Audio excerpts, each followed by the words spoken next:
Did that cure it right there? Well, I guess we'll find out in a moment. Somebody will tell us. I don't know. I mean, there's a lot of different ways to look at it. There certainly are. And what we do know is this: Sheldon Creed and Austin Hill don't have to worry about being teammates next year anyway. And as a foreshadowing, Austin Hill kind of gave away what we pretty much already knew, but he just kind of confirmed it in post-race interviews as to exactly where Sheldon Creed's going. We'll get back to that in a little bit. Sunday, a busy day, beginning with the Cup Series at Martinsville, figuring out the 4 who were going to vie for the Cup Series title and the 4 who got eliminated. Denny Hamlin entering the race 17 under the cut line. He wasted very little time moving up to the front of the field, led a race-high 156 laps. But, and I don't know what the deal is. I wish I knew. But there's something about the 11 car, whether it's the pit crew, whether it's the driver. Right. I don't know. Something always seems to happen to this car to keep them from getting into the title run. Yep. And it happened again. Yep. The 11 crew, in this case, left Hamlin back in the field in the final round of stops. He wasn't able to move back up enough to get in. Ryan Blaney, on the other hand, while restarting one position behind Hamlin on that final restart, was not only able to get around Hamlin, but actually claimed the lead late in the race, was able to lock himself into the championship 4 and eliminating Hamlin. Claims his first Martinsville win in his Cup Series career. Said of it, quote, "I've always wanted to win here. Grew up in High Point, North Carolina, just south of here. Grew up closer to here than I did to Charlotte. I came here a lot as a kid, loved watching Dad race here, wanted a grandfather clock for a long time, ever since I was a kid." There's those little special things that you remember. Following Blaney in the top 10, Eric Almirola with a nice run, just not quite enough to go out with a grandfather clock of his own. Denny Hamlin claims 3rd. Chase Briscoe with a nice run, so 2 Stewart-Haas racing cars in the top 4. Joey Logano 5th, Kyle Larson 6th, Christopher Bell. Chris Buescher, who needed a win to get in, did as much as he could, but he ends up falling short, finishing 7th. Austin Cindric, Todd Gilliland, Martin Truex Jr. Finished 12th. William Byron 13th. Tyler Reddick finished in 26th. So there's the rundown of the playoff contenders, the 4 who will end up heading to Phoenix tomorrow that will battle for the Cup Series title. Ryan Blaney, these are in alphabetical order, by the way, there is no seed order. Okay. Ryan Blaney, Christopher Bell, William Byron, and Kyle Larson. So you got 2 Chevys, you got a Ford and a Toyota. You got Hendrick Motorsports, Team Penske, Joe Gibbs Racing represented. The 4 that are left out, Hamlin ended up 8 under, Martin Truex Jr. 28 under, Tyler Reddick 43 back, and Chris Buescher, despite finishing in the top 10, 58 points under the cut line at the end. We'll give predictions later in a little bit. Yeah, we'll deal with that later. Let's do it. Then the NHRA's Camping World Drag Racing Series got things rolling over in Vegas. Top Fuel, Justin Ashley versus Mike Salinas. Wow, no Steve Torrance. Ashley gets the jump of the light, then lost traction. Salinas drives by for the win.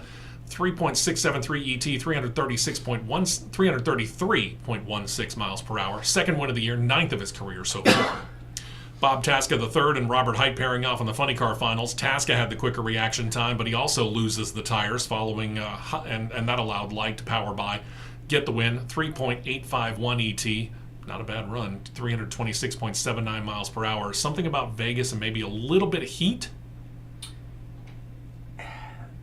The odd thing about this is all the cars that broke traction were the same length. Yeah. And you know, sometimes we can actually see funny car pulling a faster miles per hour than Top Fuel. Yeah. To have them be, for all intents and purposes, 7 miles per hour slower. Something was going on. Yeah. Not sure exactly what. Yeah. Erica Enders facing off against Greg Anderson in the Pro Stock Car Finals. Enders with a fantastic reaction time. Anderson just never got the car to hook up. So Enders gets the win after a 208.23 mile per hour run, an ET of 6.557. That's her 4th win of the year. 47th of her career, so she's quickly closing in on 50 Pro Stock car wins. Probably will get that next year, if I'm guessing, even though she's going to be playing around a little bit in the Top Fuel side of things. And Eddie Krawick took on Gage Herrera for the Pro Stock Motorcycle Final. You can pretty much guess what happened here, despite the fact that Krawick was actually a quick ticker on the reaction time. After that, it was all Herrera. Powers on to the win, 6.755 ET, 198.32 miles per hour. Herrera's 10th win of this year and 10th win of his career. All of them coming this year. Good night almighty.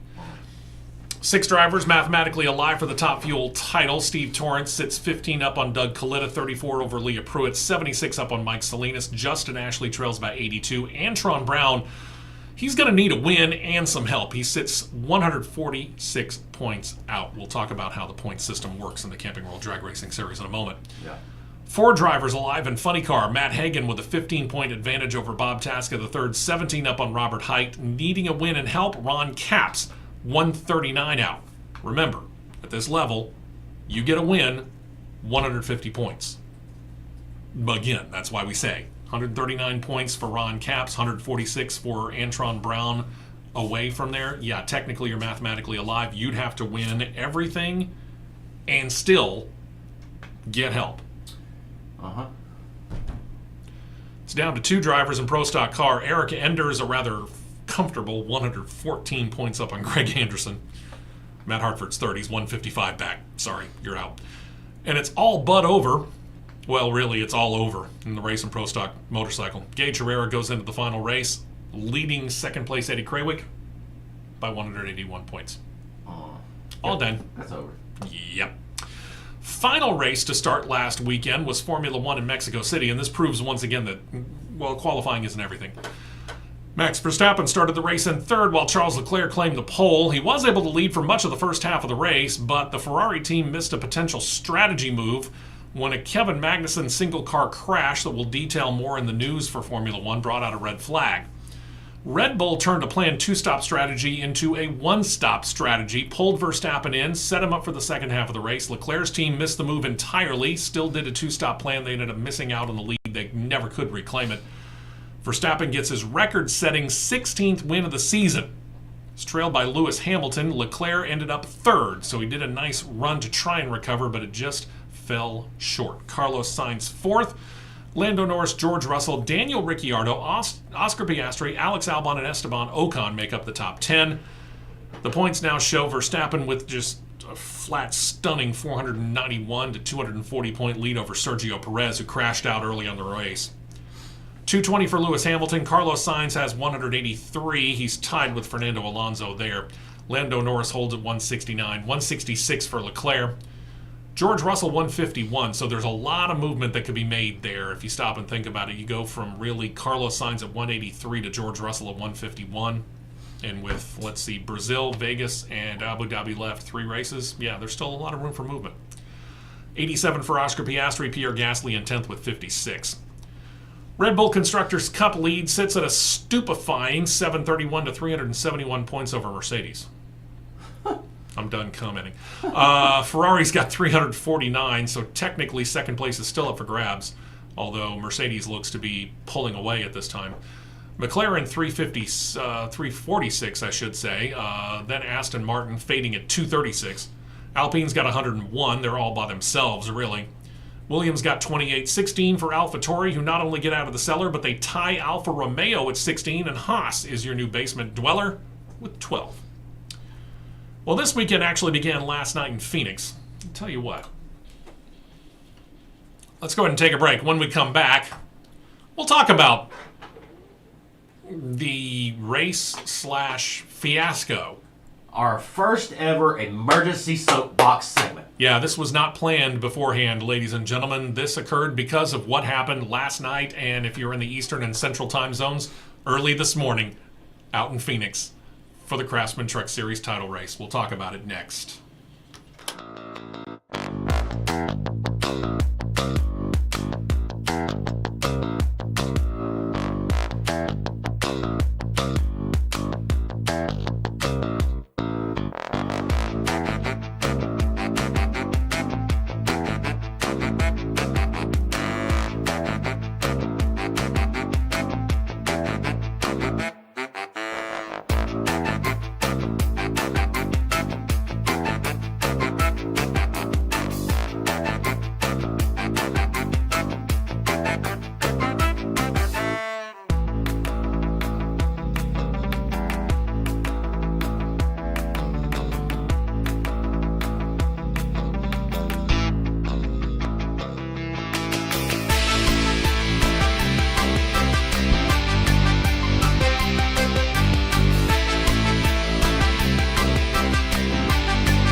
all college.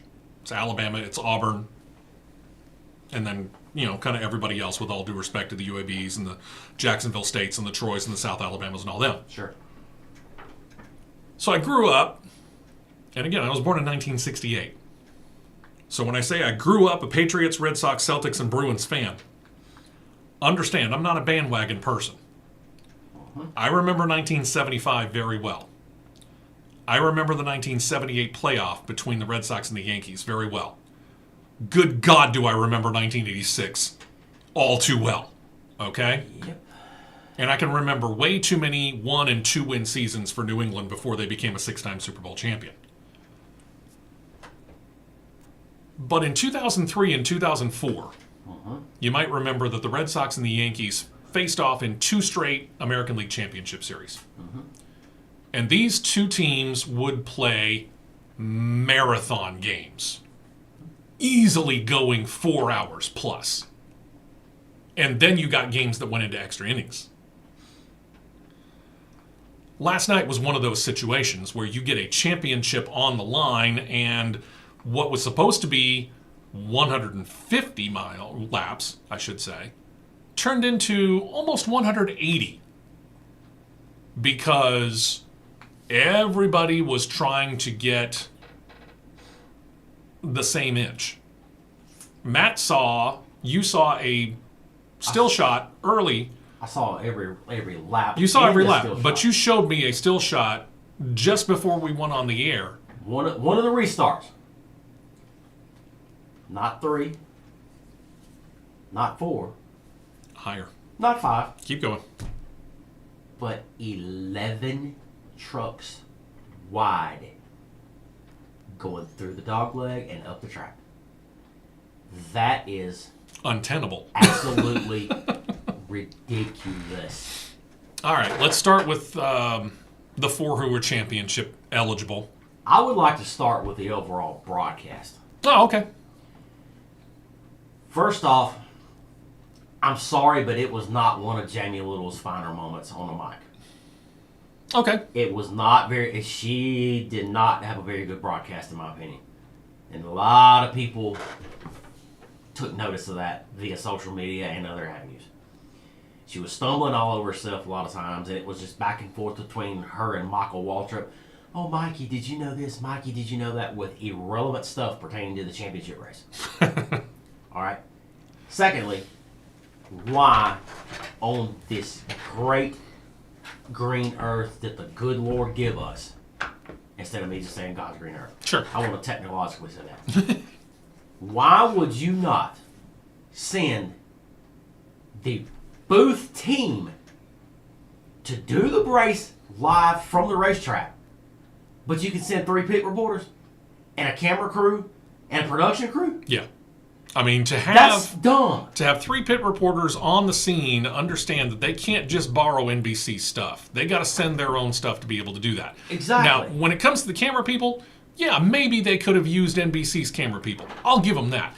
But they've got to have their own sound crew to get their own stuff going back to Charlotte so that the quote-unquote booth crew, I say quote-unquote because they were in a booth, of Jamie Little and Michael Waltrip and Phil Parsons, they have to be able to hear what's going on there, and the pit crew has to be able to hear them. So that's Fox's sound crew. So you can send 3 pit reporters and a sound crew and probably some camera people, but you can't send 3 announcers?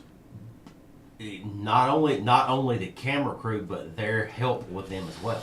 Okay. Sure, yeah, there's a lot of other people that go along with it. Fox, you had 6 televisions hung up behind them, making it look like they were at the racetrack, and your center sections of TVs were off-centered, and you were showing curtains behind that. Yeah. Bad move. That's obvious. Bad move. But back to the championship 4. I'm sorry, Corey Heim, but you just don't lose side force that easy. Yeah. Or side bite, however you want to call it. You just don't lose it that easy. Let's go back and give basically the story here, because with less than 25 laps to go. Yeah. 4 to go. 4 to go. Well, no, I'm talking about the initial contact. Oh, the initial was like 10 to go. It was about 10 to go. I thought it was with 20. It was more. Either way. Less than that. Okay. Either way, Carson Hocevar is trailing Corey Heim. They're both in the top 5. Running 1-2. Yeah, okay. I thought it was 3-4. No, Or 2-3. They're running 1-2. And they go deep down into the corner, and suddenly you get Carson Hocevar kind of washing up, and he says he misjudged what Corey Heim's arc was going to be, and when his car didn't quite turn the way he wanted to, he tapped the back corner of Corey Heim's car. Corey gets into Stuart Friesen. Stuart Friesen's night's done. That's what happens when you try to run things that are not on the actual racing surface. Yeah, I mean, they're both on That the happens. apron. They're both well under the yellow line, which you can do. Well, I say yellow line at there. I think it's white. But either way, you can do that at Phoenix. Yeah. Can't do it at Talladega, Atlanta, or Daytona. But you can do it at Phoenix. Why? I don't know. I mean, you got to have a fantastically handling beast to be able to do that, or you're going to have something fantastically really wrong with the handling to need to be down there to make that truck turn in this case. Sure. But that was a racing incident. I get it. And watching Carson Hocevar's reaction on the in-truck camera afterward, you could tell he was ticked off at himself. Sure. And it was at that point in time I knew Carson Hocevar was out. Even though his truck was good enough to do it. His truck was good enough to do it, and he has the talent to be able to overcome it, and he restarted second. Mentally, he was gone. You knew it right then, and on the restart, when he dropped from second to 18th like that, it was over. Right. But it became officially over later. Yeah. I'll say that. Let's just say this: Tony Hirschman, the spotter for Corey Heim, shame on you. Because you clearly told him, hey, 42 is coming up on the outside, so guess what Heim does? He cracks that throttle, he waits on him, pins him in the wall. That changes the entire outcome of the whole race. Yeah. Period. And I mean, at that point in time, Corey Heim was actually moving up through the field. And he was. I think he was running, he was in, I think, 6th or 7th. Yeah, something like that. He got He was only stuck. a couple behind Grant Enfinger. Yeah, he got stuck, The leaders. He got stuck in dirty air. Okay. Okay. That changes the whole outcome of the race, and then switches flip, and everybody goes absolutely bonkers. Yeah. There's another word for it, but I'm going to call it bonkers. That is Grant Enfinger's title. Should have been. He's gone. He's pulling away from Ben Rhodes. He had a 5-truck lead, according to MRN. It was at least that. Okay. Because I was listening on the way in to do the show this morning. I was listening to the replay on Sirius XM satellite radio. Mm-hmm. So I'm now, I wasn't watching it because I've got an hour's drive to get here. So I had told you, lights out. You and I will talk about it in the morning. And, you know, with the vehicle that I got a free subscription as a test, and I may end up extending it to Sirius XM. And so, yeah, they were replaying the last part of the race. And I picked up, when I got into the car, I picked up on that last red flag. Yep. And went through the entire overtime thing, and I'm going, wow, 4 overtimes. 4 overtimes, and it should have been a fifth. Technically. Should have been a fifth. I will say this. Radio is one of those things where you have to have that theater of the mind. Yep. And MRN does a fantastic job by and large. In this case, though, they really didn't give the picture very well. They stated, truck into the wall. Which was Tyler Ankrum. They didn't say who it was. Yep. So I'm left without that information, number one. And then number two, they went straight from the information of truck into the wall, there's the white flag. So now I'm thinking, as the listener, well, the truck must have been able to go ahead and continue on, and there's no problem, because white flag goes on. Well, where my argument point is with that one is, and again, this is the lack of them painting that picture, because Right. I don't know how bad that truck into the wall was. I think it was the second restart. Oh, Ankrum blew right front. He plowed the wall. He Okay. hit hard. All right. It was in the camera shot when they were coming out of turn 4. Okay. I think it was the second restart, the second overtime. Coming into taking the third overtime. Let's get there. There was an accident that happened in a similar spot. It was Bailey Curry turned Stephen Parsons and collected another truck. I remember that. He flat turned him. No other way around it. Wreck happens in a similar spot. They throw the caution. The lead truck is within 50 feet of the same identical spot from that overtime to when the last accident happened, but they let the white flag go. Yeah. All right. What's the difference? That's a good question. What's the difference? Oh, it's a product of the staple that's this, and it's no secret that I'm not a fan of it. This precedence that Seth Kramlich, the series director that was not in the tower because he got arrested for drunk driving, it's the precedent that he set. We saw that same similar scenario. It all began at Talladega last year.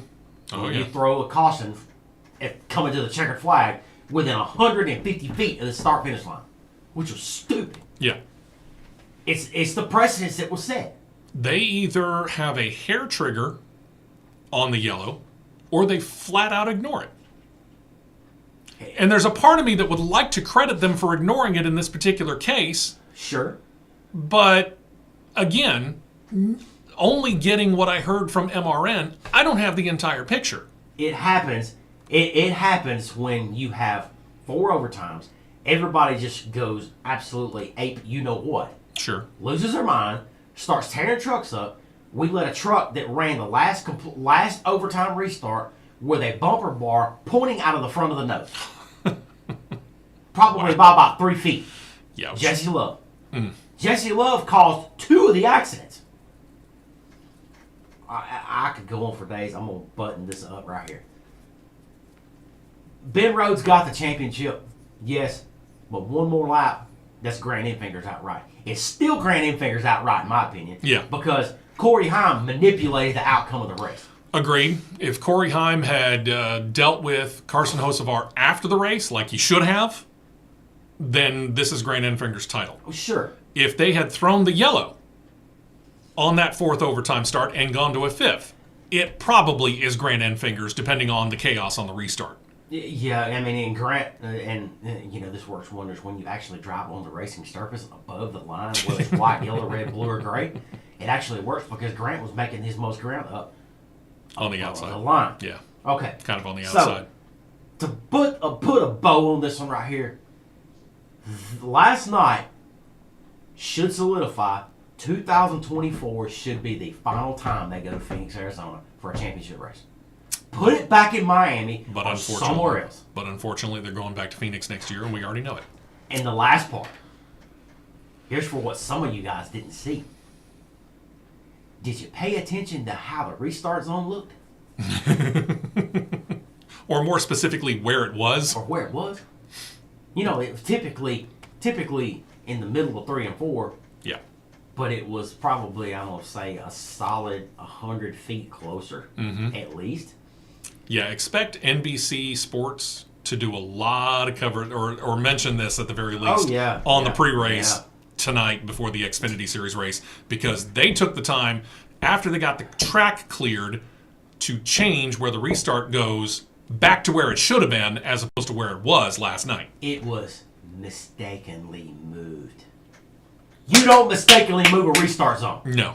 Somebody somewhere down the line has to look at it and go, that's not right. But they said NASCAR checked with the truck teams, and the trucks team said it was okay to leave it. I call horsepucky. Thank you. For the rest of the schedule for this weekend today, Xfinity Series title race officially called the NASCAR Xfinity Series Championship. How inventive. Airs on USA and MRN Radio beginning 6 p.m. Eastern, 5 p.m. Central Time. The race will go into the early evening at the track. Sunday's racing begins with Formula One. They're going to run the Sao Paulo Grand Prix on the 15-turn, 2.67-mile-long Autodromo Jose Carlos Pace, otherwise known as Interlagos course in the city. It'll air on ESPN2 football, beginning just before noon Eastern, 11 a.m. Central Time. And then the Cup Series is going to settle the 2023 title with the also creatively titled NASCAR Cup Series Championship race, airing on NBC and MRN Radio beginning 2 p.m. Eastern, 1 p.m. Central Time. The reason why it's so early, because NBC has Sunday night NFL football. NHRA is off this weekend. They'll settle all their divisions that are still up for grabs next weekend. So that is your schedule for the weekend. putting my driver down for the rest of the show, kids. No more T-box time for me. On that note, we are going to make our own kind of predictions here, which are obviously different from what we said when the playoffs began. Oh, yeah. But we're going to do it anyway. Give our ideas of the Cup Series and Xfinity Series title winners for today and tomorrow. Plus, we got plenty of news, and that includes showing you one picture. We only got one picture this weekend, ladies and gentlemen. And it does deal with something that we're going to have to deal with next year, specifically regarding Ford on CRN.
Before we show you the picture, while watching or maybe listening to the Martinsville Cup Series race last weekend, you might have noted that they had a problem with the primary Chevrolet Camaro pace car. It broke down during the race. Some ardent anti-Chevy fans jumped all over it, tried to talk about the lack of reliability of the car, but the thing is it doesn't really explain why the car broke down.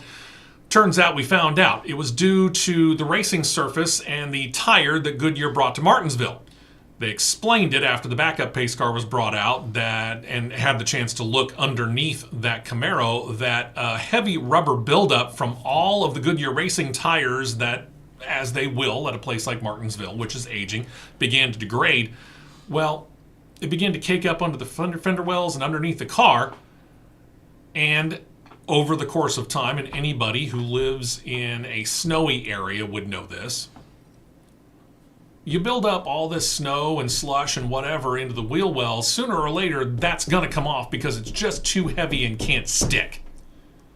Yep. Well, when it became too heavy and didn't stick, and a large chunk of the rubber dislodged, it apparently took out part of the wiring harness attached to the fuel pump and it stalled the car out. That could have happened literally to any make of pace car, period. It could have. But I'll tell you where that comes from. It didn't come from them running down in the actual groove, because the actual groove was clean. He was going up in to the marbles. When you go to the choose, pace car goes to the high side. And picks up all the marbles. Picks up all the marbles. Yeah. Stay in the groove. That's simple. Lesson learned. Lesson learned. I mean, grief. Yep, remember that for next spring and next fall. Because from what I understand, for the most part, that tire was well received.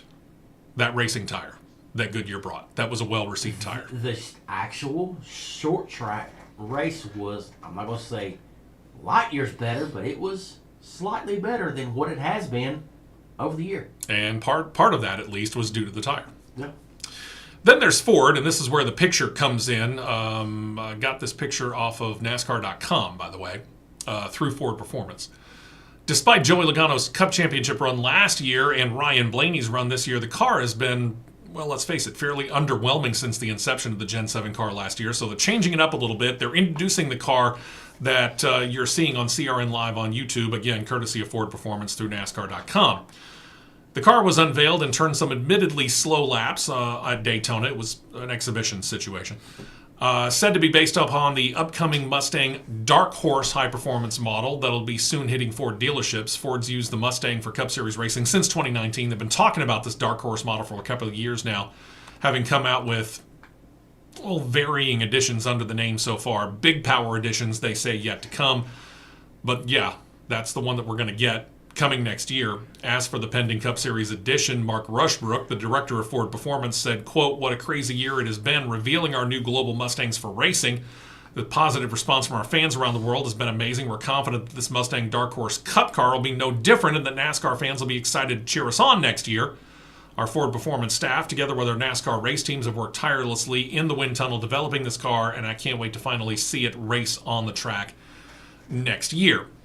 Now, so who's the first Chevrolet or Toyota team that's going to fuss about the front end of this car because of where the front end pitch is and the way it slopes down? It is front downforce is going to be insane on this car. Yeah, I mean, it is amazingly much more aerodynamic than the current one. Oh, for sure. I mean, the current one's got this big Mustang, what would be on your street car, the grill area, wide grill.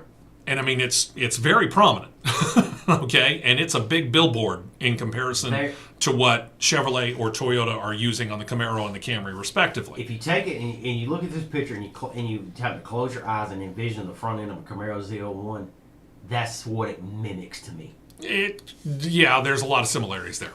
There's no doubt about it.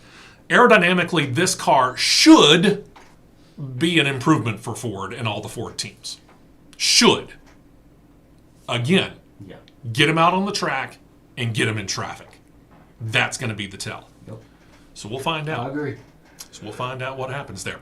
Let's see, what else do we get to? Getting into championship weekend, there are no scenarios for a driver to claim the title in any of the top three series because, like last night, all drivers eligible for the title, all you got to do is beat the other three.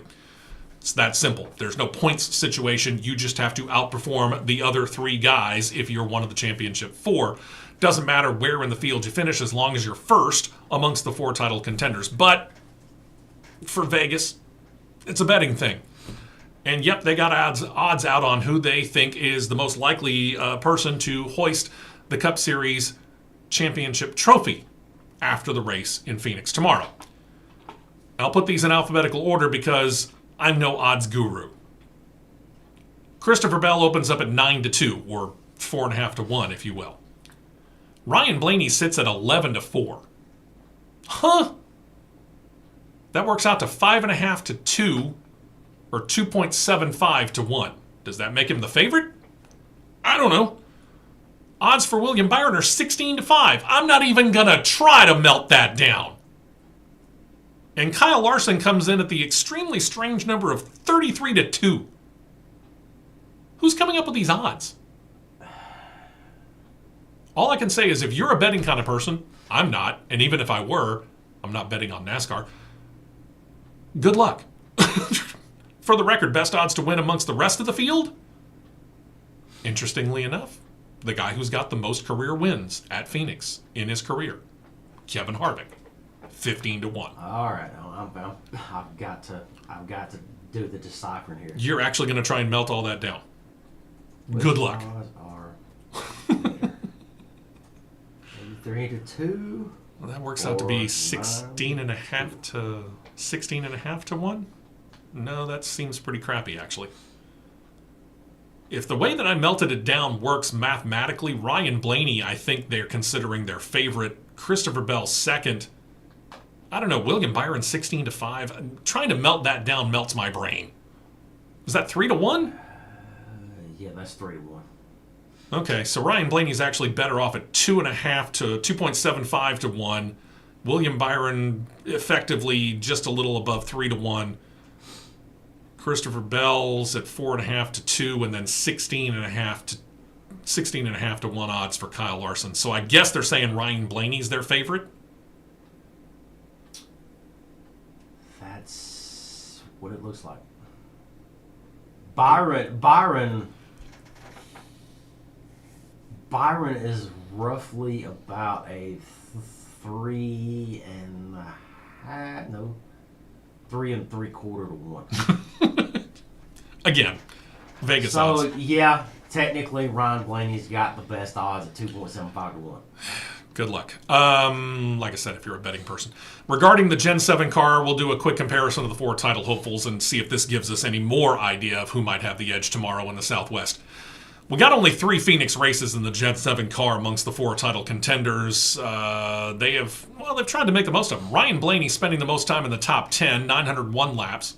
William Byron's got 840, so it's pretty close. Kyle Larson at 771. Christopher Bell the least at 541.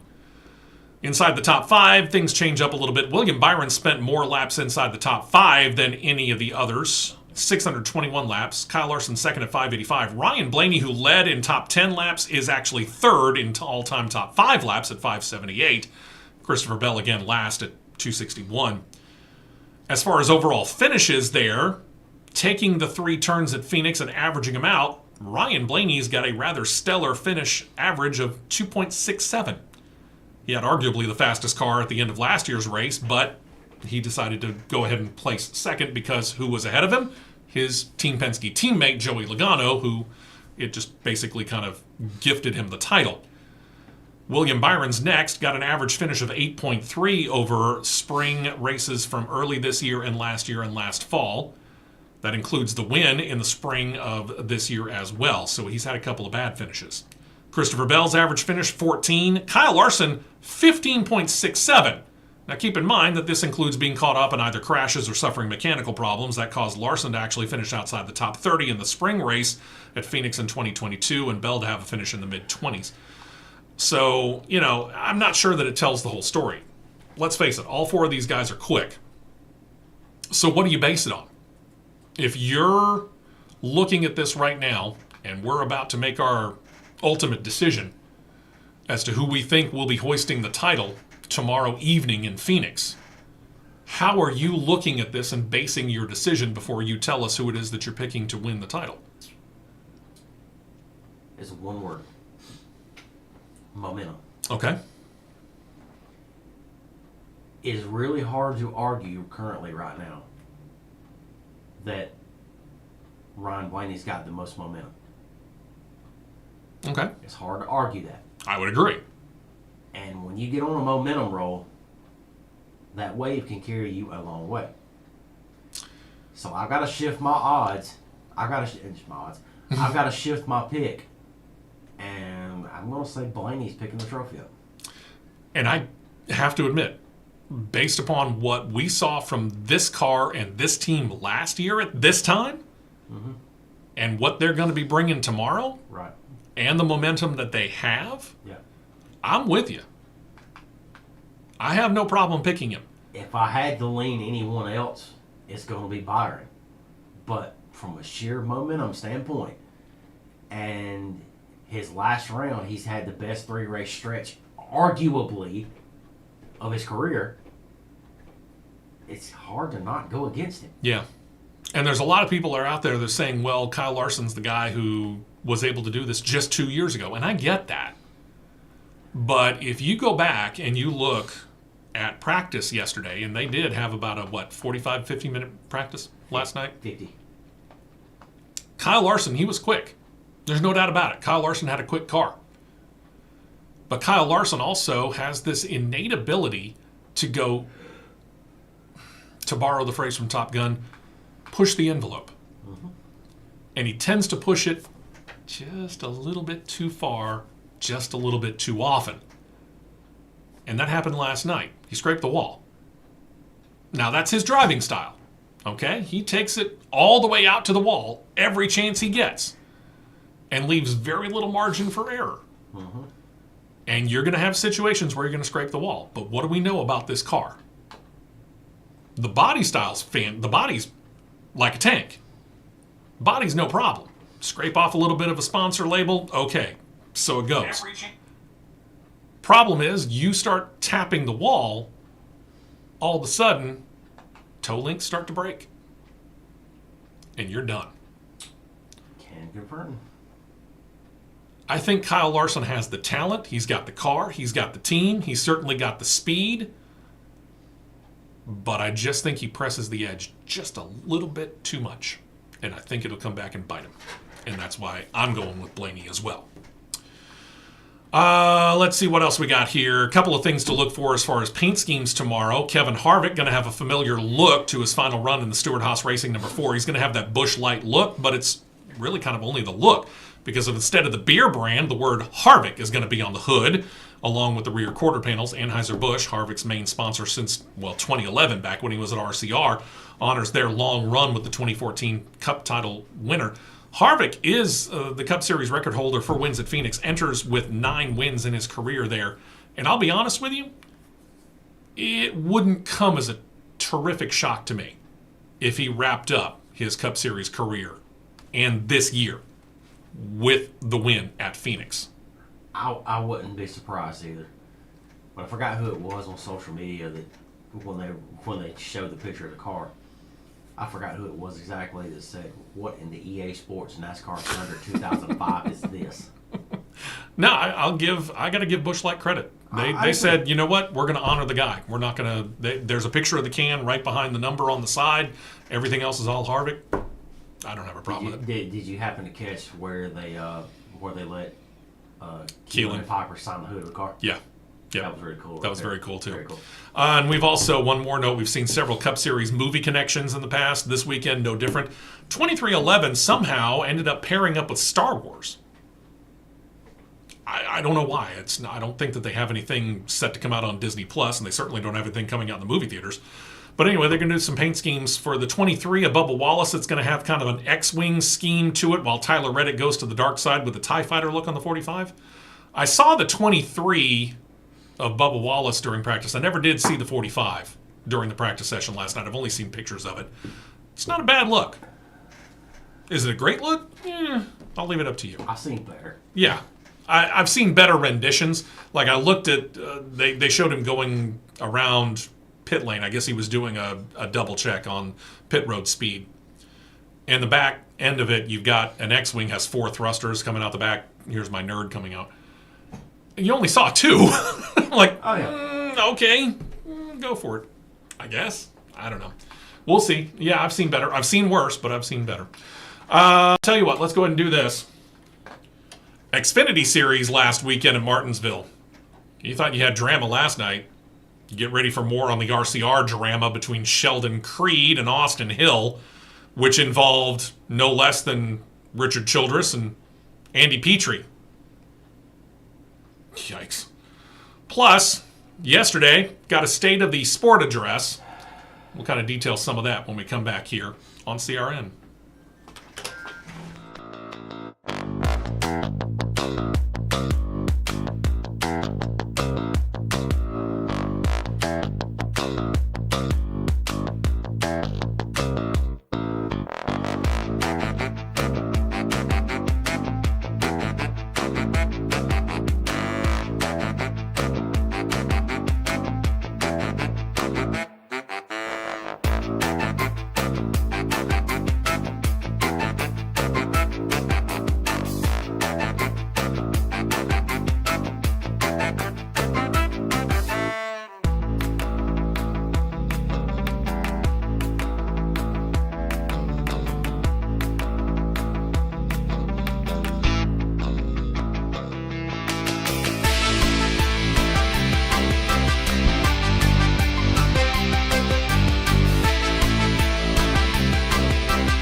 Yeah, we are. Thank you very much for joining us. Steve West, Matt Nicholson here. Producer John Myers got the weekend off. We think he'll be back next weekend, but we'll find out. Kind of going on a week-by-week basis here.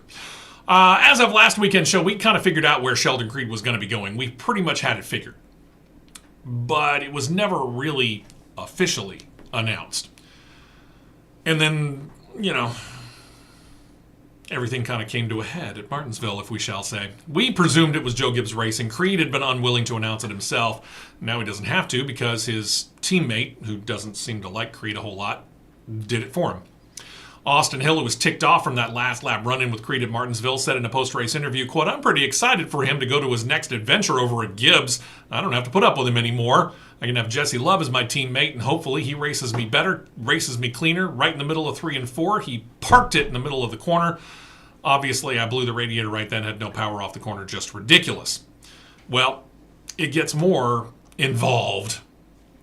Immediately after the race, Andy Petrie, who's the vice president of Richard Childress Racing, walked by Creed's car as he's standing on pit lane for post-race interviews and such, and said 2 words to Creed before walking away. One of those we can't say on the air here, so we're not going to quote him. The thing is, Wednesday, Andy Petrie is a regular on Fox Sports 1's NASCAR Race Hub. And Petrie took the time to apologize to Creed, saying he did not have all the information. Said that after they got both cars back to the RCR shop and had the chance to look both of them over, that there had been a problem with Creed's car that actually prompted him to slam on the brakes in front of Hill and causing the bedlam that occurred.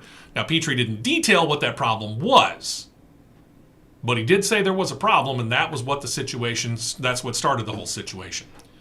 Yep. But then we go to immediately back after the race, where team owner Richard Childress, in the heat of the moment, told NBC Sports, quote, "I've had drivers drive for me before. Nobody as stupid as Sheldon Creed. You don't do that as a team player. What else do you want me to tell you?" He hasn't commented publicly since then. Creed said about the comments from Petrie and Childress, quote, "Petrie was just mad at how I raced Hill. If the roles are reversed, they don't say anything. And that's probably part of the reason I'm leaving." Where in the world did this relationship between Creed and Richard Childress Racing go so bad? I mean, this has to have been building up over the course of several races. This isn't something that happens in the course of one race at Martinsville. This is something that's been building. Something somewhere. And if he wasn't in Arizona, I'd get a hold of a buddy of mine that does work for RCR. And I'm like, hey, what's going on here? Yeah, I mean, where did this go so wrong? Yeah, I don't know. But did you see where it was put out via social? I didn't listen to the podcast or anything, but Denny Hamlin's podcast, where he revealed that the reason Tyler Reddick went ahead and he bought out Tyler Reddick's contract to get him on over there in the 45 car this year. Yeah. Because if Tyler Reddick had stayed at RCR through 2023 and honored the rest of his contract, he'd be at Gibbs. He would have been in a junk, terrible third RCR car. They would have put him Oh, in a okay. back I see marker. what They you're would have put him in a back marker car. I see where you're going with that. Yeah. Okay. Well, So it's like, maybe. Huh? Maybe. Yeah. Who knows? We noted on the show last week that Jason Radcliffe has announced he would be stepping down as crew chief in NASCAR after today's race at Phoenix. He ain't going very far. He's going to remain in the racing world, and with Joe Gibbs Racing, he's going to become that organization's team driver coordinator for the Xfinity and ARCA Series operations. The thing about it is we didn't exactly get a definition of what that means that he would be doing. I've never heard of that. Your team and driver coordinator. Maybe he's absolute. Maybe he's helping fill the cars. Scout, basically, in other words? Talent Yeah. scout? Yeah. Okay. Just don't show up to a track wearing a Michigan hat. Did you hear earlier they fired that guy? Yeah. They fired him yesterday. Thursday morning, Stewart-Haas Racing filled out their 2024 seats, except for one Cup Series seat. They announced they're going to remain a 2-car Xfinity Series operation, they're previously having signed Riley Earps to a contract extension for 2024. And then that weekend, he promptly went out and won the next race. That was at Las Vegas. SHR is hoping that lightning strikes twice. They signed Cole Custer to return to the 00 next weekend, 2 days ahead of the title race in Phoenix. If it does, Cole Custer's your champion. Jordan Anderson Racing is bringing back both of their 2023 drivers for 2024 as well. They announced both Parker Retzlaff and Jeb Burton will return to the team's 31 and 27 cars, respectively. Let's deal with that first. Jordan Anderson Racing here. This is a team that has seen flashes. With these two guys staying, that gives stability in the driver's seat. What does this do overall for the team? More stability. Okay, and that should help them continue to improve? It should be, because... Is this a step or a leap and bound? It's not a step, nor is it a leap or bound. Okay. I say it's probably maybe a skip. Okay. Because having stability in the seat and stability on the pit box goes a long way for a team. Sure. And they're slowly building little brick. I'm not going to use a Butch Jones on there. They're building little by little. Okay. As far as keeping Riley Herbst and Cole Custer together, we talked about Riley Herbst the last time, and right when we announced that he was going to be doing that, before he won the race in Vegas, by the way, you said he needs to start winning. He did. And he turned around and did, and he placed that car in the top 5 at Martinsville last weekend as well. So we know that he's got talent. Keeping Cole Custer in the 00 keeps him within the Stewart-Haas Racing family, number one. Sure. Not that we didn't think that he would, since his dad works in the home offices at SHR. Old Joe. But why not consider putting him back up into the Cup Series? And there's a part of me that wonders whether or not Cole Custer said, you know what? I'm happy right here, at least for now. That's a very distinct possibility. And the reason I say that, if I'm Cole Custer and I'm sitting in the Xfinity Series, I'm trying to get my confidence back. And I'm in the part of the organization that actually has a chance to win. I've got 3 wins. My teammate just won. Yeah. I'm running generally up inside the top 10, if not the top 5, and leading a whole lot of laps in this Xfinity Series car. I haven't seen anything that really is overtly confidence-bearing out of the 4, the 10, the 14, or the 41 in the Cup Series yet.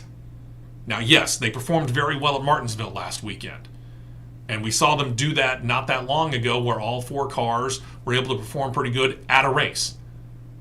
But you want to talk about massively inconsistent. They'll go from all 4 cars being in the top 15 one week, and the next week, maybe one gets just barely inside the top 15, and the rest are top 20 or outside the top 20. Yeah. If I'm Cole Custer, I'd rather have a chance to win an Xfinity Series title and win races as opposed to the unknown of what's going on at the Cup Series level. Yeah, because I never thought that it would be a situation to where the Xfinity Series cars carry the banner for an organization through an entire year. Yeah. And we're hearing, and there's a lot of rumor here, understand this. What we do know is this. Stewart-Haas Racing's contract with Ford Performance comes to an end after 2024. That's all we know. Everything else is rumor. Could he go back to Chevrolet? Could he go to Toyota? Is there the possibility that there's still that quote-unquote 4th manufacturer that's ready to come in? I doubt seriously there's a 4th manufacturer ready to come in. If that was going to be happening, we would have already heard about that, especially for 2025. Sure. So I doubt that's going to happen. But there is a link, rumored. And I want to make sure that we state ahead of time this is a pure, all-out, unmitigated rumor. In all capital letters. There is no confirmation on this, but there is a rumor floating around from some fairly well-known and highly thought-of people that states that Stewart-Haas Racing is set to go back to Chevrolet, and Stewart-Haas Racing is about to get a fairly large name attached. Think Dale Earnhardt Jr. Because that 10-car seat is already filled. They're just waiting to announce it. Yeah. If you don't think that Stewart-Haas Racing has already figured out who's going in that 10 car, And think about where they got the guy who's taking over for Kevin Harvick after this race. And where did he come from? And there's a pipeline, boys and girls. And here's another kicker too. When you watch said driver's social media channel. Oh, really? When he's not being too secretive. If it's not a dead giveaway. If it is not a dead giveaway. I'm going to have to look at this because I'm not a big social media guru, so I'm going to have to look at this. Let me say it again. If it's not a dead giveaway. It's one hell of a smokescreen. It's the best smokescreen I've ever seen. I love it. When you're on a bass boat, keyword, bass boat, you're out fishing with said very substantially large sponsor hat on, and you've released 3 in 1 week. In the words of the comedic legend Bill Engvall, here's your sign. Yeah. A couple of more notes here on NASCAR. We noted last weekend Chevrolet had won the manufacturer's title in both Xfinity and Craftsman Truck Series before the year was over, but things had not been settled in Cup competition. Well, despite Ryan Blaney winning in his Ford Mustang, Chevrolet, which went into last Sunday's race in Martinsville up 74 points on Toyota for the 2023 title, was able to lock up the title, their 3rd straight and 42nd Cup Series manufacturer's title overall. Heading into this championship weekend, Chevrolet's claimed 17 races with 7 different drivers, including the brand's first Daytona 500 win since 2018, when Ricky Stenhouse Jr. got that improbable win earlier this year. Austin Dillon was the last winner in a Chevrolet in the season opener. The brand also has 2 drivers competing for the 2023 Cup Series title. We've talked about them, Kyle Larson and William Byron. You know about Rev Racing, if you're a follower of NASCAR. This has got to be the stupidest thing I've ever seen. Yeah, this is absolutely dumb, but I'm going to put it out there because I would like to shed light on, well, inanity. Look that up, kids. NASCAR and the team Rev Racing are being sued for racial discrimination. Most would think, incorrectly of course, that any suit dealing with racial overtones would automatically have to deal with about being minority or against minorities specifically, but not in this case. It's because of, well, not being a minority. I know, it's confusing. Let's see if we can't break this down. American First Legal claims that Rev Racing and NASCAR are discriminating against white drivers due to the team's active participation in the sanctioning body's Drive for Diversity program, which seeks to bring more minority and female drivers into the sport. In naming the suit, American First Legal is asking the U.S. Equal Employment Opportunity Commission to investigate NASCAR and Rev Racing specifically due to, this is a quote from the suit, quote, illegal discrimination against white male Americans, unquote. The suit goes on to claim that the mere existence of the team, with NASCAR's blessing, violates Title VII of the 1964 Civil Rights Act, barring discrimination based upon several factors, but in this case, for the suit, it specifies race and sex. The AFL's targeting of NASCAR and Rev Racing, reports state, is just the latest in a series of lawsuits they've brought against several big-name companies with the exact same claim.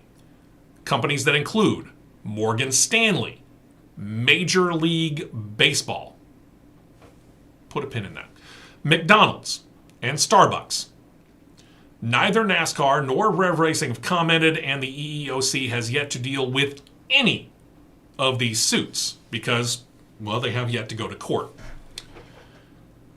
Let's deal with Major League Baseball for a moment. Major League Baseball's, yeah, I know. Major League Baseball is not as big as it once was in the inner city. So no, you don't see as many African Americans playing baseball as we did, say, in the 70s, 80s, and into the early 90s. Basketball seems to be, and football seems to be now the main focus, if you will, of a lot of athletic kids in the African American community. But if you look at Major League Baseball, look at the number of people coming over from Japan. Look at the number of people coming from the Caribbean area, Puerto Rico, Dominican Republic, so on and so forth. Sorry, ladies and gentlemen. If I'm an owner, or if I'm the general manager of a Major League Baseball team, it's my job to make sure that my team is the most talented team out there possible, because what do I want to do? Ideally, I want to win a World Series title. I don't care if you're white, black, Hispanic, Asian, Native American, or Martian. Can you pitch or can you hit? That's what I care about. Period. I'll even go one step further because this has even been intertwined into issues like this before. I'll back up what he said. I don't care if you're white, black, Hispanic, Asian, European, African, whatever. Matters not. I don't care if you are gay or straight. True. If you can drive my race car, and I'm an owner, if you can drive my race car and put it within contention to win every week, I'm calling you, you're coming to my shop next week, and we're fitting your seat into my vehicle, whether it's a Cup car, Xfinity car, truck, Indy car, or an F1 car. Or ARCA car. I don't care. Or ARCA car. Doesn't I don't matter. care. Rev Racing largely is an ARCA series operation with some truck. Sanchez. They're full trucks. Full truck with some ARCA. Yeah. Okay, so I had that backwards. Look at the Cup Series right now. 36 charters, right? Yep. How many drivers of those 36 charter cars are considered minorities? Let's see. 1, 2, 3. There are at least 3. There are 4. Bubba Wallace is the obvious one. 1, Daniel Suarez, 2, Kyle Larson, 3, Eric Almirola. 4. Yeah, there was your 4th one. I missed him. That's 4 out of 36. 32 of 34 chartered cars are driven by what? White males. Yeah. Now, you drop it down to the Xfinity Series, you drop it down to the Truck Series, yeah, you're starting to see a few more African Americans, maybe females. I mean, next year we're going to see Haley Deegan get up there. We got Natalie Decker that's up there. We got Tony Breidinger that's in there. We've got Rajah Caruth that's up there. The list starts to go on. But if you look overall, the vast majority of the drivers in the Cup Series, the Xfinity Series, the Craftsman Truck Series, and I'll even go so far as to say the ARCA Menard Series, the overwhelming majority of those drivers are white males. Ding, This ding, has no ding. grounds. This has no grounds. One final note on NASCAR tomorrow. Before any of the on-track action happened yesterday, NASCAR held the State of the Sport press conference in Phoenix. We'll go over some of those details when we come back. And we've got plenty of other stuff to get to. Plus, we're expecting a phone call from Nashville Fairgrounds Speedway. Hopefully, technically, we'll be able to get everything in there so we can talk a little bit about the All-American 400. It's a big race. We hope to talk about it soon.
having discussions with our race teams. We had a meeting last Wednesday with the Team Owner Council where the entirety of the meeting was about those charters and charter extensions. Now, a charter guarantees not only a starting spot, but it also guarantees that the car that the charter is assigned to gets a cut of the TV rights money. So, Phelps said he wants to ensure things are put in proper order. That deals with the media rights. In other words, get that deal dealt with first. Phelps said, quote, "The amount of interest in attaining our media rights for 2025 and beyond exceeded our expectations. It is our expectation that not only having a great result with CW with our Xfinity series and what's going to be an incredible 33-race schedule on broadcast television is that we're going to have a very strong result with media partners that will look into a combination of broadcast, cable, and streaming to some degree. What that looks like, I don't know. Are we getting toward the end of this process? We are. Did I think we would have a result earlier? I did, but we haven't. It's an incredibly competitive marketplace. But with that said, I want to assure that all race fans, anyone who's listening, certainly the media core here, that we have a tremendous interest in our sport from a media rights standpoint." We've thought about this. I mean, it seems likely that ABC ESPN is at least throwing a lure into the water to see. Probably CBS is doing so as well. I doubt CBS is going to go, or CW is going to go doubling in on this. They want to get their feet wet, and they're doing it quite perfectly in the Xfinity series at a lower cost. Because the Cup Series is going to be more expensive, let's face it. Sure. For sure. Phelps also added this. Television ratings for the Craftsman Truck Series on Fox Sports 1 down just slightly from 2022. Noted that Xfinity Series ratings are actually up over last year. And while there was concern at the beginning of 2023, at one point in time, ratings had dipped about 15% overall year to year at one point. They've rebounded over the summer and into the fall. Cup Series ratings are still down compared to 2022, but he says, without being specific, it is in the low single digits as far as the downfall. And he added, quote, "We're happy with where that is." Phelps didn't talk specifically about any tracks except to update the progress on Auto Club Speedway in Southern California as well. He noted that demolition has begun on the 2-mile D-shaped oval with plans to make it a short track. Reports have had it a combination of at least Martinsville and Bristol with some Richmond as well thrown in there. And he added, quote, "We are still planning on building a short track in Fontana. What the timing of that is, I don't know. Our intention is to continue to be in the Southern California market. For 2024, it'll be at the Coliseum. Our intention is to build a short track inland," which that would mean Fontana. If they want to put the Clash at Fontana whenever they get this thing completed, I'm all right with that. Yeah. Because that's a dedicated racetrack, as opposed to taking a football stadium, the LA Coliseum, and transforming it from a football field into a track, which costs money, and then having to tear all that down and put a football field back, which costs more money. I thought about this the other day. Something somewhere tells me that United Airlines has got a part in this somewhere. Because if you look at the press box at the LA Coliseum, it is United Airlines field at the LA Coliseum. You may be right. Okay. You may be right there. All right. But O'Donnell let it slip in this same State of the Sport conference that it's just with the cost of building and everything right now, just the time is not good. In California. The cost of building in California in utterly prime real estate, arguably some of the most prime real estate in the United States. Yeah, Fontana's, it's prime. You don't say. Mm-hmm. But yet you're going to spend all that money to transform a football stadium into a racetrack. But yet you don't want to build said short track that you want to get built. Doesn't add up.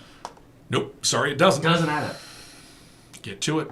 To the National Hot Rod Association, officials have announced that the Pro Stock Car Division is finally going to return to full season status beginning next year. Congratulations to the NHRA for making this work.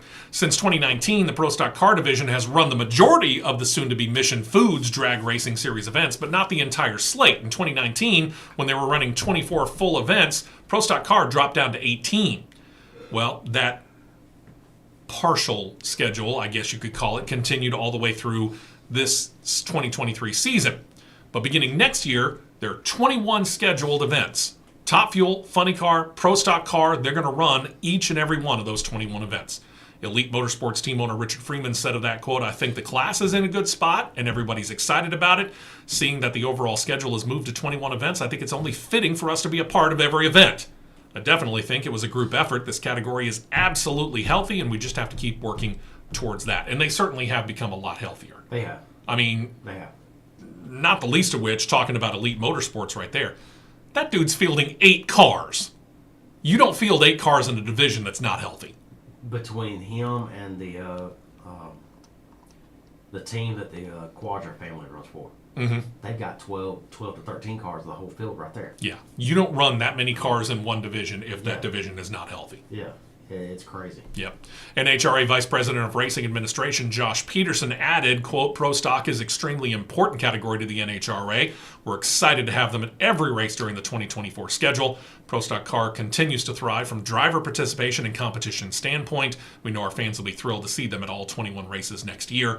That leaves the Pro Stock Motorcycle division now as still being that part-time, if you will, not running the entire slate of races. I didn't look next year to see how many races they're going to be a part of, but out of 21, I would say 16 to 18 is probably a fairly safe guess. That's what I'm thinking too. And then there's one more event left on the 2023 schedule, as they are still called the Camping World Drag Racing Series. We still have 5 competitors with a chance at claiming the Rookie of the Year. These guys are Chase Van Sant of the Pro Stock Motorcycle Division, Pro Stock Car Division's David Quadra, Eric Latino, and Jerry Tucker, and one top fueler in David Mercier. Now, this award is handed out not based solely on stats, due as noted to the fact that Top Fuel and Funny Car run the entire slate of the season. Pro Stock Car and Pro Stock Motorcycle did not this year, so they use a combination of factors. Total number of events raced. In other words, the percentage of the season that you raced in. Did you race in all the scheduled races? Did you race in 75% of them? So on and so forth. Your performance on and off the track. I think that's important because the NHRA, we've talked about motorsports as a general rule probably being amongst all the pro sports all around the world the most accessible to the fan. Hands down. Hands down. And NASCAR does a great job, and IndyCar's done a great job. We've seen them both at Talladega and Barber Motorsports Park and at other facilities wherever we happen to go. And they are quite approachable. No doubt about it. I haven't had the chance to take advantage of this yet, but I plan on doing it very, very soon. NHRA might be more accessible than either IndyCar or NASCAR. I have. And here's how I would rank them. I would rank them in the order of NHRA 1, by far, leaps and bounds. You can get closer to the cars, get closer to the drivers than you can in NASCAR or IndyCar. When you can literally, and for the ones that are listening and the ones that are watching via YouTube Live, when you can literally, now, where we're sitting at this table here at the station, Steve and I are probably 5 feet apart. Give or take. Give or take. When you can literally get that far behind a Top Fuel car or a Funny car, and I'm using those two in particular, when you can get that close to them, and when they do the initial engine startup after the rebuild, and stand there and get what's coined by the NHRA faithful of your nitro baptism, I mean, how can you determine that that's not the best way? Garage areas of NASCAR are they've opened up wider over the past 5 years. Sure, yeah, they have. But they still got some very tight limitations. Yeah, and I get it. I mean, these are men and women who are hard at work trying to get a race going on. Sure, and if you're one of the fortunate ones, and that's how I'm going to word it, to where you get a VIP access or essential worker access, which we've been able to have both. We have. All right. When you can literally get within feet of said vehicle, whether it be ARCA car, truck, Xfinity, or Cup. You can get within feet of that, but you got to have certain level access. NHRA, if you get in through the gate, you have automatic paddock access. Don't have to buy an extra pass. Yeah, IndyCar, you can get one at minimum.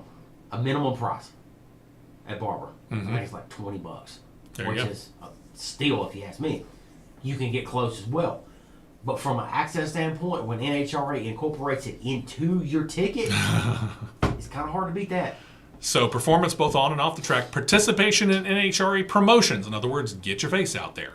Yeah. Relationships with fans, sponsors, and the media. All of that is taken into account and ultimately decided by a panel of auto racing journalists, not including CRN. Yet. Dale Coyne Racing hoping to return to winning races, and in that pursuit have hired back a former team manager, Mitch Davis. Davis is a racing lifer. He's worked for several very successful IndyCar teams, Chip Ganassi Racing, Newman Haas Racing, and a whole lot more. Leads teams to multiple series titles, leads them to race wins, including at least one Indy 500, and was the team manager at Dale Coyne Racing when they won their first IndyCar race back in 2009. I almost said 2019. His most recent stop has been with Wayne Taylor Racing in the IMSA WeatherTech Series, but now he's back in IndyCar, back at Dale Coyne Racing. Davis said it coming back, quote, "I'm excited to be back at DCR, thankful to Dale for the opportunity. Dale's put together a strong team of people with whom I look forward to accomplishing great things with. Can't wait to get this next season started." And Coyne is happy too, said, quote, "We're extremely pleased to have Mitch join us once again as team manager. Not only does he bring a wealth of experience and expertise with him, he's also very well respected within the racing community. I know he'll be a great addition to our team. I also want to take the opportunity to thank Terry Brown for his continued commitment to the team, including these past 6 seasons as team manager, and for his 30-plus years with us before that. He remains with Dale Coyne Racing as a special projects manager, whatever that is." Romain Grosjean, meanwhile, has found himself a ride for 2024. Very well known that he was let go by Andretti Global. We're going to start calling him that now. They were Andretti Autosport then. After the 2023 season, he began knocking on doors. He found a ride with Juncos Hollinger Racing. He's going to drive their number 77 Chevy powered entry. It's the seat vacated by the departation, if you will, of Callum Ilott. Like his time in Formula One, Romain Grosjean has performed well, but he has yet to win a race. He's got 5 second-place finishes since he joined the series back in 2021. The somewhat surprise connection between team and driver, though, has been in the works since before the end of the 2023 season, when Grosjean said he pretty much knew that, well, he probably wasn't going to be returning to Andretti for 2024. Noted that he and Juncos Hollinger Racing talked at Portland International Raceway. That's the second to last race of the season. And then continued the talks of the final race of the season at WeatherTech Raceway Laguna Seca and on into the beginning of the offseason, and decided ultimately that they were going to let Ilott loose. Grosjean said, quote, "Got to a point where we found an agreement. Excited to go racing again in IndyCar. As you know, I really enjoy this series, really enjoy the atmosphere. Of course, it is a new challenge, a bit different from the last 2 years. I mean, I'm excited about trying to keep building the momentum of Juncos. I think the last few races that they've done really well, and excited to see what we can do together. I think on top of joining a new team, it'll be a challenge for all of us, but nothing that we're scared of." Here's the thing. He's still got himself in an arbitration situation going against Andretti. Haven't heard whether he's willing to drop that or not, because now he's got himself a ride. Hard to say. Very difficult to say. Really hard to say. And we're going to finish this up, so if you're listening here, give us a couple of moments there, Mark, because I know that you're the one that's going to be kind of spearheading this whole combination of us talking about the All-American 400. Like last week, we noted Rahal Letterman Lanigan Racing had hired Pietro Fittipaldi to drive their number 30 racer next year. Well, now his brother Enzo might actually be joining him, because now we go back to Dale Coyne Racing. They've enlisted the 22-year-old younger brother of Pietro to test one of their cars at Sebring later this month. Enzo's been racing in the Formula One feeder ladder. He moved up from Formula 4 to Formula 2 over the last few years. Currently sits 7th in F2 standings after last weekend, running for the Rodan Carlin operation. But there are no seats available in Formula One. Sound familiar? So he's opening up his experiences and admits that IndyCar is a viable alternative, but he hasn't committed to it. Racer.com also reports Dale Coyne Racing, in addition to putting Enzo Fittipaldi into the car for a test, is considering putting Indy Next driver Jacob Abel into one of their cars in the upcoming 2-day test at Sebring. Abel runs for his family-operated Abel Motorsports operation, where he finished 5th in the final standings and the season just ended.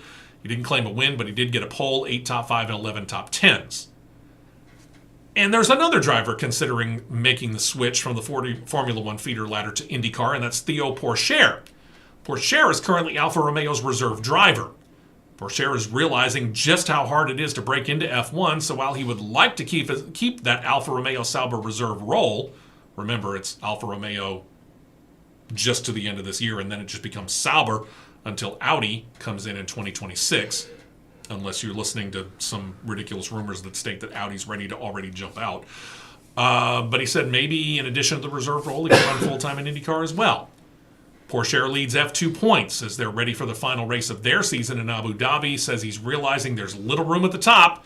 Told Racer.com, quote, the best is to drive a car that's close to F1 for sure, but nothing's really close to F1. F1's really special. But the best is to drive a single-seater that is really quick. IndyCar, Super Formula, maybe there's other options I don't know of, but let's see. To be clear, no team has offered him a test, much less a ride in IndyCar, so he might just be tossing out a line to see if, well, anybody bites. But the thing about it is most of the seats in IndyCar, they're already spoken for. There's at least one, maybe two, available, as noted with Dale Coyne Racing. Keep in mind, the team paired David Malukas with Stingray Robb, still the best nickname, if not the best driver, in the IndyCar circuit last year. Malukas shifted over to Arrow McLaren for 2024. That seat's open. Robb is still not technically signed for 2024, but is still talking about returning and apparently, reportedly, has his own sponsor to bring in that does help his case. There's Enzo Fittipaldi, but there are others knocking on Dale Coyne's door or bugging him by text or phone call. Fittipaldi reportedly has a sponsor built in. There's Devlin DiFrancesco. Reportedly he can bring in a check too. Dale Coyne's got his own development driver, Daniel Frost. No word on whether he has a sponsor. Former Ray Hall Letterman Lanigan Racing Jack Harvey. No word on whether he has a sponsor. Now former Uncos Hollinger Racing pilot Callum Ilott. Again, don't know if he's got a sponsor. And then there's the upcoming Indy Next competitor Hunter McElrea, who will be in IndyCar before too much longer. Part of it's money, part of it's performance. Coyne said he's going to be taking the time to talk to all interested parties and see who makes the best fit. Okay. Yeah. I guess we'll find out in due time. Okay. That's all you can say to that one. There's a couple of more bits on IndyCar that we're going to get to, but we're going to go ahead and take this break, and I'm going to go ahead and tell Chi-Town Mark, go ahead and you make your call now.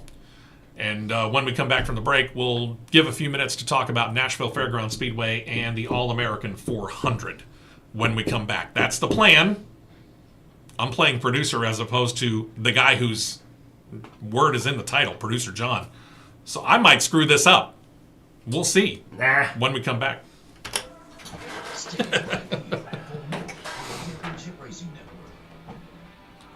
Talladega Short Track, affectionately called the Hornet's Nest, is located across the road just east of the Talladega Superspeedway on Speedway Boulevard in East Boca. The track garnered national attention and is ranked as one of the top 25 speedways in the USA today. Action takes place on the stock car track every Saturday night from mid-March through mid-October, and Friday night racing action on the 1/6-mile Raceway Park go-kart facility from April through September. Talladega Short Track, dirt, track, and Saturday style. All right, Mr. Gubbles, it's that time of year again. Got any last requests? What? You want a smoking deal on a new Kia, mucho dinero for your trade, and your credit pardon? Well, you're going to have to go to the Kia store in Anniston, Oxford, and Rainbow City, Caxton. I never thought I'd see the day the other day when Auburn basketball had 5 white boys on the court one time. Wow. That's unusual. When was the last time that happened? Bruce cleared the bench at night. Yeah? Who did they beat the crap out of? The preseason game they had was against AUM. Oh, okay. Yeah, they played a preseason game against AUM. They opened up with Baylor Tuesday. Okay. CRN. Good morning. How are you? Stop in Oxford is where you'll find the best selection and prices on tires. Everyone knows that Leon's One Stop offers the highest. I'm sorry, I missed who you said was with you.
Yeah, welcome back into the show. Steve West along with Matt Nicholson. Producer John Myers has got the weekend off for now, but we hope to have him back next weekend.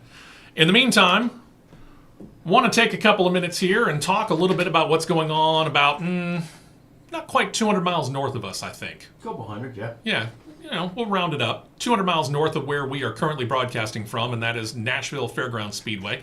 Chi-Town Mark, you have made the trek from the Midwest down to Nashville Fairgrounds. And how was the trip down, I guess, is what we're going to deal with first.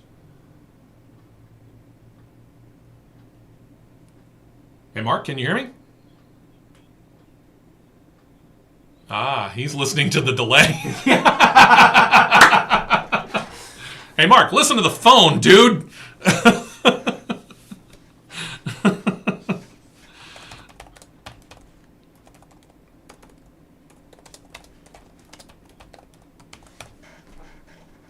Ah. It can be. Very. It can be. Well, you were kind enough to put us together with Adam Mackey, who is well known as a guy with Track Enterprises. Yeah, there you go. You put us together with Adam Mackey with Track Enterprises. Hello, Adam. How are you? You got us, Adam?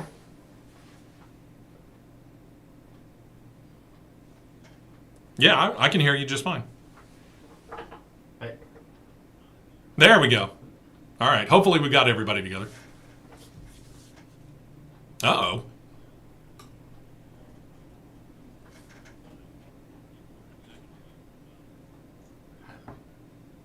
How about now? Well.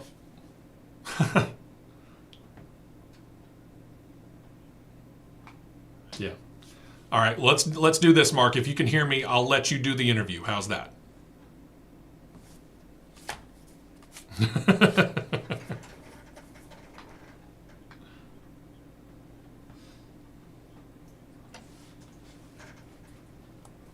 Hey, Mark, if you can hear me, I'll tell you what. You go ahead, and since you and Adam can hear each other better, why don't you two go ahead and talk back and forth?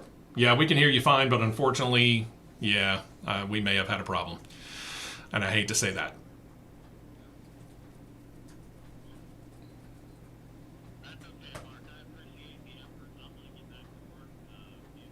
I hate that.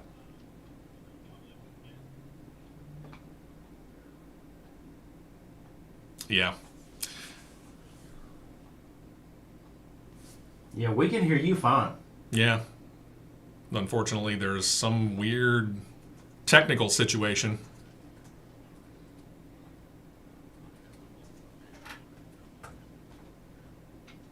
All right, Mark, can you hear me now, Mark? Yeah, it's still that situation. Must be something with the phone. Well, shoot. And I hate to say that because I would have loved to have talked about it.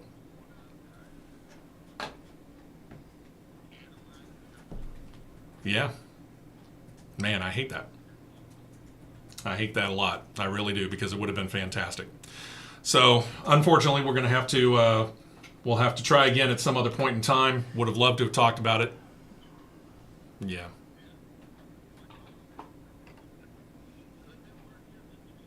All right.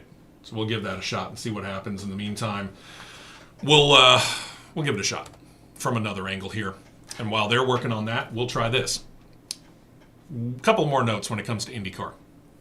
First race in May, 2 obviously in May, at Indianapolis Motor Speedway is going to take place on the 14-turn, 2.43 mile long road course. Now it has a new name for 2024. It's called the Sancio Grand Prix. It's going to happen on May the 11th. Sancio Vehicle Protection, they are a leading vehicle warranty program provider across the country, and it begins with tire and wheel protection up to mechanical issues, labor warranties, and a whole lot more. Celebrating their 40th year in business. Okay. Oops. I thought I had him. Another track that IndyCar is going to head to in 2024, Mid-Ohio Sports Car Course. Reports that the repaving job there is complete. They did a full repave. Green Savory Promotions, owners and operators of Mid-Ohio Sports Car Course, report the construction company is in charge of the project. Started their initial repair work the week of October the 16th. Listen to this time frame. Milled the entirety of the road course starting Monday, October the 23rd, and by Friday, October the 27th, it finished laying down the new asphalt on the 13-turn, 2.258-mile-long road course. Don't we wish we could get all road projects around the country done that fast? CC, the state of Alabama. Oh my gosh. Fantastic. Now we just need to get NASCAR to go back. Indycar will be back there next year. I agree. IndyCar will be back there next year. Yep. NASCAR got to go back now. I agree for sentimental reasons. Sure. And a little Formula One action here. F1 officials are reporting that at this time the Israeli-Hamas war going on, they say should not, keywords, affect the upcoming Abu Dhabi Grand Prix. Rumors began online that the race was likely to get called off due to the United Arab Emirates government raising the awareness of terrorism threat levels. Now, the increased threat level equals the levels that are currently in place in Great Britain, Germany, France, Belgium, Bahrain, and other European and Arab countries. That goes back to, well, let's go, how about before the beginning of the 2023 Formula One season? F1 has already run in most of those countries despite said threat level and state that they plan to run the race at this time, but they are monitoring this situation. It's probably a good thing. Yeah, very. But at this point in time, it's still on. Otherwise, final race of the year ends up in Vegas?